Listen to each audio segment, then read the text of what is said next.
قدرمنو ځوانانو، د افغانستان ملت، د افغانستان نظام، د افغانستان خلک چې په موږ تاسې کوم مصارفو کې هدف دا لري چې زموږ مشکلات الله پاک د ځوانانو په توسط باندې حل کړي، او چې کم کمال رب جل جلاله درکړي. دا کوچنی کار نه دی.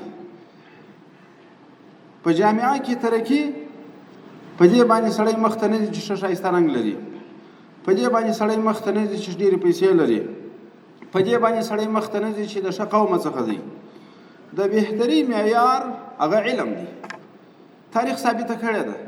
تاسې په مسجد کې جماعت ته ورسئ، 1000 کسه ولاړي، یا مولوي صاحب د مخې لمنځ ورکوي، ټول یې کتاب پسې کوي. که تجار دی هم پسې ولاړ دی، که په رنګ ښایسته دی هم پسې ولاړ دی، که سپین ږیری دی هم پسې ولاړ دی.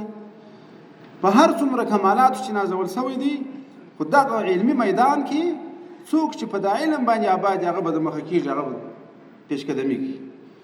که یو ډاکټر ته څوک وړاندې کېږي، 100 کسان 200 کسان مراجعین لري، په دا مراجعینو کې وزیر هم راځي، والي هم راځي، شیخ الحدیث هم راځي، سپین ږیری هم راځي، ځوان هم راځي.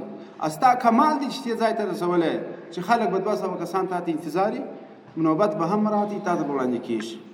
علم هغه شی دی چې سړي ته ترقي ورکړي. په رنګ باندې ترقي نه ده، په قوم باندې ترقي نه ده، په پیسو باندې ترقي نه ده. موږ تاسې اسلامي تاریخ مطالعه کړو. عطا ابن ابي رباح رحمه الله دا په تابعینو کې یو مشهور تابعي دی، خو دا تابعي په اړه باندې کتابونه لیکلي دي چې په رنګ باندې تک تور و، بدرنګه څوک و، خو 10 کاله یې په حرم محترم کې د مکې معظمې تېر کړه.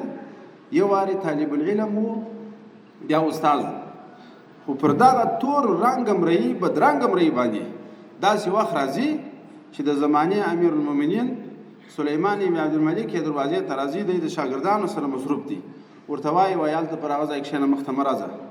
امیر المؤمنین ته وایي.